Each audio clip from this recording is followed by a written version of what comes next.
So how do you pass the GED math test? I'm Jimmy, and I'm here to offer a few tips on how to do that. Now, one of the things that you might want to look at first is find out from the GED math folks on what kind of calculators are permitted, because obviously you don't want to go and bring in the wrong one and having to go without it.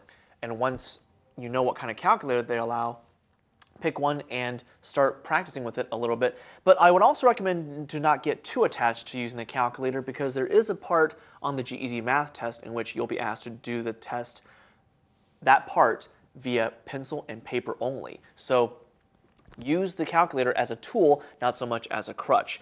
Now, some of the things that you'll be asked to really go over is things like the basic geometry. Not so much the proofs, but being able to figure out certain geometry formulas like the Pythagorean theorem. A lot of folks tend to forget that sometimes, and it's one of the easier problems on the GED math test.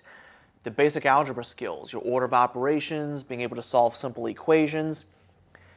But fractions, decimals, and percents, they're all very vital basic math operations that, frankly, that we use on an everyday life, and they're a very vital part of the GED math test. And finally, really go over your multiplication tables, because the quicker you know those, the faster you'll be able to do those problems on the GED math test. And if you want, you can drill with somebody, whether it be a sibling, your parent, or just another student that you know is going to be taking the GED math test. And once you go through all those steps, you should be able to pass the GED math part with no problem. So I'm Jimmy, and there are some tips to help you pass the math portion of the GED.